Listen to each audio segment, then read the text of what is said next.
प्रिय विद्यार्थी, आज हम कार्बनिक यौगिकों का आईपीएससी नाम के बारे में पढ़ेंगे। तो यह क्लास 10 और क्लास 12 दोनों के लिए ज़रूरी है। तो आइए सबसे पहले कार्बनिक यौगिकों में हम एल्केन जो होता है उसका आईपीएससी नाम के बारे में पढ़ते हैं। तो एल्केन, सबसे पहले आईपीएससी नाम क्या होता है। तो आईपीएससी जो नाम है किसी भी यौगिक का एक इंटरनेशनल जो आपका अनुसंधान बनाया गया है, वहाँ पर एक विशेष प्रत्येक यौगिकों का एक विशेष नाम दिया गया है। उसी के तहत सब यौगिकों का नाम पढ़ते हैं। एक साधारण नाम सबका होता है, एक आईपीएससी नाम होता है। तो इसमें सबसे पहले हम कार्बनिक यौगिकों में एल्केन का जो आईपीएससी नाम होता है उसके बारे में जाना जाएगा। तो एल्केन का आईपीएससी नाम सबसे पहले देखिए कैसे लिखा जाता है। एल्केन का आईपीएससी नाम। तो एल्केन का आईपीएससी नाम जानने के लिए सबसे पहले आईपीएससी नाम का जो साधारण सा सूत्र होता है उसके बारे में सबसे पहले हम जान लें। तो आईपीएससी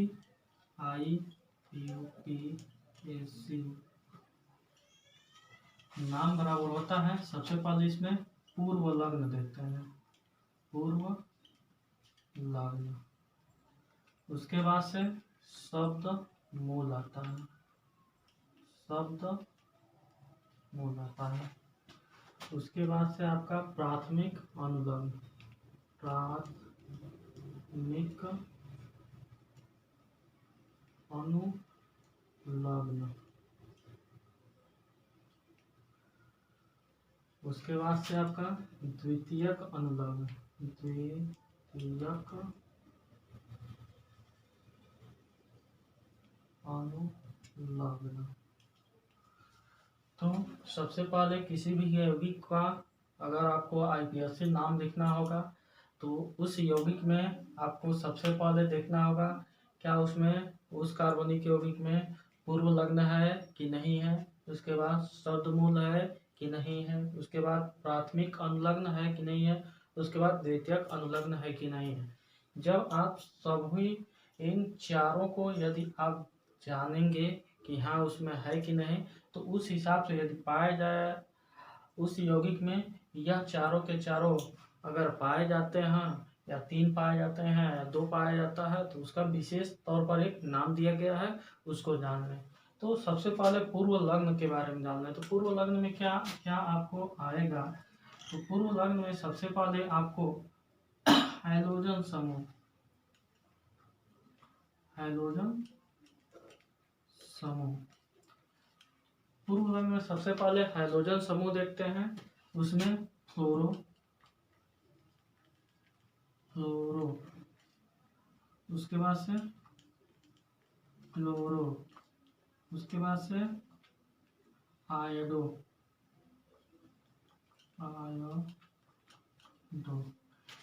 इसके बाद से यह आपका क्या हो गया, हैलोजन समूह हो गया। इसमें देख लेंगे ब्रोमो भी आ जाता है। अब इसके बाद से इसमें एक और बढ़ा लीजिए, बिया ब्रोमो। उसके बाद से नाइट्रो NO2 नाइट्रो। उसके बाद से एल्काक्सी समूह है, OR जो है वह आपका एल्काक्सी समूह है।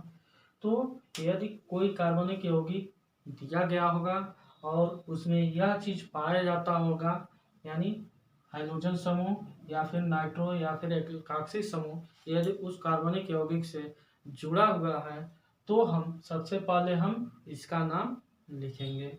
अब आते हैं शब्द मूल पर। तो शब्द मूल में क्या होता है। तो शब्द मूल में हम सबसे पहले कार्बन की संख्या देखते हैं। तो शब्द मूल में कार्बन की संख्या देखा जाता है। तो यदि एक कार्बन होगा तो मेथ, 2 कार्बन होगा तो एथ, 3 कार्बन होगा प्रोप, 4 कार्बन होगा ब्यूट, 5 कार्बन के लिए पेंट, 6 कार्बन के लिए हेक्स, 7 कार्बन के लिए हेप्ट, 8 कार्बन के लिए आक्ट, 9 कार्बन के लिए नान और 10 कार्बन के लिए डेक का प्रयोग नानो।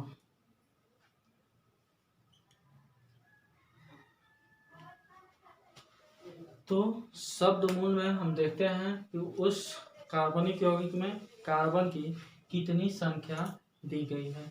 यदि एक कार्बन की संख्या हो तो उसके लिए हम मेथ का प्रयोग करते हैं। यदि 2 कार्बन की संख्या हो तो एथ का प्रयोग करते हैं। 3 कार्बन हो तो प्रोप का प्रयोग करते हैं। 4 कार्बन हो तो ब्यूट का, 5 कार्बन हो तो पेंट का, 6 कार्बन हो तो हेक्स का, 7 कार्बन होता है तो हेप्ट का, 8 कार्बन होता है तो आक्ट का और 9 कार्बन होता है तो नान का और 10 कार्बन होता है तो डेक का प्रयोग करते हैं। अब हमारा आता है प्राथमिक अनुलग्न। तो प्राथमिक अनुलग्न में हम क्या देखते हैं? तो प्राथमिक अनुलग्न में हम देखते हैं कि क्या कार्बन और कार्बन के मध्य एकल बंध पाया जा रहा है, द्विबंध पाया जा रहा है या त्रिबंध पाया जा रहा है। यानी प्राथमिक अनुलग्न जो होता है वह हमारा कार्बन और कार्बन के बीच बंध को दर्शाता है। यानी उसके बंध के माध्यम से, यानी जो बंध होता है उसके हिसाब से हम उसको लिखते हैं। तो सबसे पहले इसमें देखिए, यदि एक कार्बन होता है तब क्या एकल बंध होता है, तब क्या लिखते हैं? एकल बंध। यानी कार्बन और कार्बन के मध्य यदि एकल बंध पाया जा रहा होगा तो उसमें हम IUPAC नाम लिखते समय प्राथमिक अनुलग्न के रूप में एन का प्रयोग करते हैं। प्राथमिक अनुलग्न के रूप में एन का प्रयोग करते हैं यदि कार्बन और कार्बन के मध्य द्विबंध पाया जा रहा हो। द्विबंध, तो कार्बन और कार्बन के मध्य यदि द्विबंध, यानी ऐसे कार्बन और कार्बन के मध्य यदि द्विबंध पाया जा रहा होता है तो इन का प्रयोग किया जाता है अनुलग्न के रूप में, इन। अब इसके बाद से यदि कार्बन और कार्बन के मध्य त्रिबंध पाया जाता हो, यानी त्रिबंध, यानी कोई कार्बन है, उस कार्बन और कार्बन के मध्य यदि त्रिबंध पाया जाता है तो आयन का प्रयोग करते हैं, आयन। तो यह हमारा हो गया प्राथमिक अनुलग्न। प्राथमिक अनुलग्न में हम देखते हैं कि एकल बंध है कार्बन कार्बन के मध्य, कि द्विबंध है, कि त्रिबंध है। यदि एकल बंध पाया जा रहा हो तो इनका, द्विबंध पाया जा रहा हो तो इनका, और त्रिबंध पाया जा रहा है तो आयन का प्रयोग करते हैं।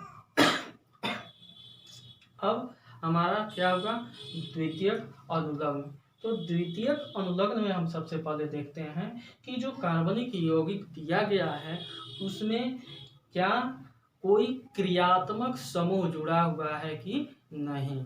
यदि कोई क्रियात्मक समूह जुड़ा हुआ होता है तो उसके लिए अनुलग्न के रूप में विशेष नाम दिया गया है। जैसे मान लीजिए एक क्रियात्मक समूह OH, यह क्रियात्मक समूह के रूप में OH जिसका नाम हाइड्रोक्सिल समूह है, साधारण रूप से हाइड्रोक्सिल समूह, लेकिन जब IUPAC नाम लिखते हैं तो अनुलग्न के रूप में इसका आल का प्रयोग करते हैं।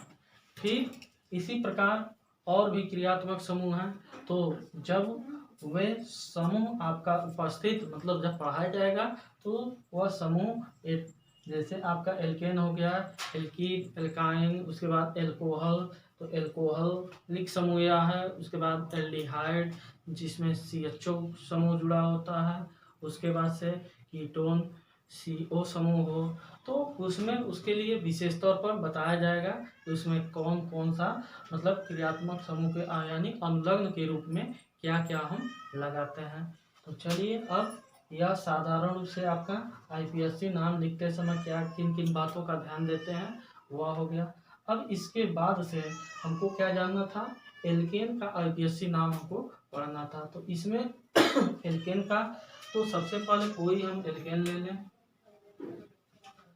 तो सबसे छोटा एल्केन आपका CH4 होता है, उसी को सबसे पहले लेकर चलते हैं।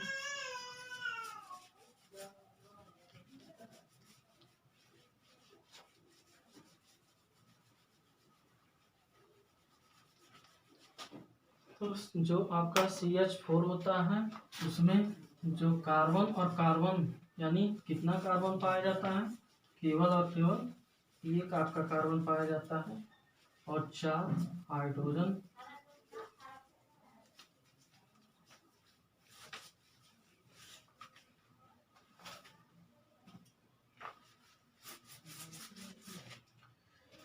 तो सबसे पहले आपका एक सबसे छोटा जो आपका एल्केन होता है वह CH4 होता है। अब इसका हम नाम जानने से पहले सबसे पहले इसकी संरचना को देखते हैं। इसकी जो संरचना होती है, एक कार्बन इसमें पाया गया और 4 हाइड्रोजन एकल बंध के माध्यम से जुड़े रहते हैं। अब इसकी संरचना CH4 की ऐसे हो गई। अब इसका IPSC नाम लिखना है हमको। तो IPSC नाम क्या हो जाएगा, IUPAC बराबर IPSC नाम बराबर। अब हमको क्या चाहिए, सबसे पहले पूर्व लग्न चाहिए। तो पूर्व लग्न में देखेंगे क्या बताया गया है, कोई हैलोजन समूह या फिर नाइट्रो समूह या फिर एल्काक्सी कोई समूह है। तो यहाँ पर हम देख रहे हैं इन सभी में से कोई भी नहीं पाया जा रहा है, यानी आपका पूर्व लग्न यहाँ पर नहीं दिया गया है। अब इसके बाद हमको शब्द मूल चाहिए था। तो शब्द मूल में हमको देखना है कि कितना कार्बन है। तो यहाँ पर हम देख रहे हैं केवल और केवल एक कार्बन है। तो एक कार्बन के लिए आपका यह तो अनुपस्थित हो गया आपका पूर्व लग्न। अब केवल और केवल कार्बन की यानी शब्द मूल देखना था। तो शब्द मूल केवल एक कार्बन है तो मेथ का प्रयोग किया जाता है। अब उसके बाद से क्या आता है, प्राथमिक अनुलग्न। तो प्राथमिक अनुलग्न में हम देखते हैं कार्बन और कार्बन के मध्य एकल बंध पाया जा रहा है, द्विबंध पाया जा रहा है, त्रिबंध पाया जा रहा है। तो हम यहाँ पर देख रहे हैं कि इस कार्बनिक जो यौगिक है इसमें केवल और केवल एकल बंध पाया जा रहा है। तो एकल बंध के लिए आपको बताया गया है एन का प्रयोग करते हैं। अब इसके बाद से आपका द्वितीयक अनुलग्न। तो द्वितीयक अनुलग्न में आपका बताया गया है कि कोई क्रियात्मक समूह पाया जा रहा है कि नहीं। तो इसमें हम देख रहे हैं कि कोई क्रियात्मक समूह नहीं पाया जा रहा है, यानी क्रियात्मक समूह द्वितीयक अनुलग्न भी आपका क्या है, अनुपस्थित है। यानी अब आपका क्या मिला, आपको दो ही केवल शब्द मूल और प्राथमिक अनुलग्न यहाँ पर मिले। तो अब इन दोनों को मिलाने पर क्या बनेगा, तो मेथ प्लस एन क्या हो जाएगा, मेथेन। तो यही आपका सबसे जो छोटा एल्केन होता है CH4 उसका IPSC नाम मेथेन हो गया। अब इसी प्रकार एक आध दो और उदाहरण ले लेते हैं। तो अब इसके बाद से अगला उदाहरण हम ले लेते हैं साधारण रूप में।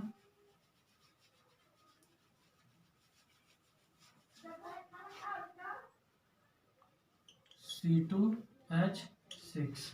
तो सबसे पहले इसकी संरचना को देख लें। तो संरचना इसके बनाएंगे तो यहाँ पर हम देख रहे हैं 2 कार्बन है। तो सबसे पहले 2 कार्बन बना लीजिए। अब 2 कार्बन बना लीजिए। अब इसके मध्य सबसे पहले एक बंध दर्शाइए, केवल और केवल एक बंध, मध्य एक बंध हो गया। अब आप जानते हैं कि कार्बन की संयोजकता कितनी होती है, 4 होती है। तो यानी 4 सहसंयोजक बंध बनेगा। तो यह कार्बन सबसे पहले इस कार्बन को देखिए, तो यह कार्बन एक बंध बना चुका है। तो कितना बंध बाकी है, 3 बंध बाकी है। और यह कार्बन एक बंध बना चुका है, 3 बंध बाकी है, 1 2 3। अब कितने हाइड्रोजन है? 6। देखिए 3 बंद इसका खाली है, तो 1 हाइड्रोजन, 2 हाइड्रोजन, 3 हाइड्रोजन। फिर दूसरे वाले कार्बन का 1 2 3 हाइड्रोजन, यानी C2H6, यानी इसकी संरचना आपको मिल गई। और फिर IPSC नाम इसका देखिए, IUPAC।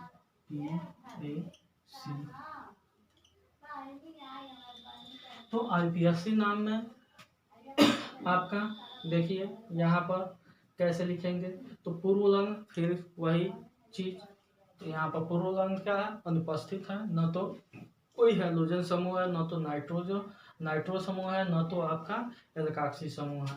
तो आपका पूर्वलग्न भी क्या हो गया? अनुपस्थित हो गया। अब इसके बाद से शब्दमूल, तो शब्दमूल में क्या देखते हैं? कार्बन की संख्या। तो यहाँ पर देख रहे हैं कार्बन की संख्या कितनी है? 1 और 2। तो 2 कार्बन के लिए आपको बताया गया है एथ का प्रयोग करते हैं, प्लस। अब इसके बाद से तीसरा चीज क्या आता है? प्राथमिक अनुलग्न। तो प्राथमिक अनुलग्न के लिए आपको क्या बताया गया था? तो प्राथमिक अनुलग्न के लिए आपको बताया गया था कि यदि कार्बन और कार्बन के मध्य एकल बंध पाया जाता हो तो इनका प्रयोग द्विबंध पाया जाता है, इनका प्रयोग त्रिबंध पाया जाता है तो आयन का प्रयोग करते हैं। तो यहाँ पर एकल बंध पाया जा रहा है तो एन का प्रयोग करते हैं, एन का प्रयोग। अब प्लस द्वितीयक अनुलग्न। तो द्वितीयक अनुलग्न में आप देख रहे हैं कि यहाँ पर कोई क्रियात्मक समूह नहीं पाया जा रहा है, यानी आपका द्वितीयक अनुलग्न भी क्या है? अनुपस्थित है। तो अब आपका 2 ही मिला है, अब इन दोनों को जोड़ेंगे तो एथ प्लस एन क्या हो जाएगा? एथेन आपका हो जाएगा, इसका नाम एथेन हो गया। ठीक इसी प्रकार एक 2 और उदाहरण ले लेते हैं।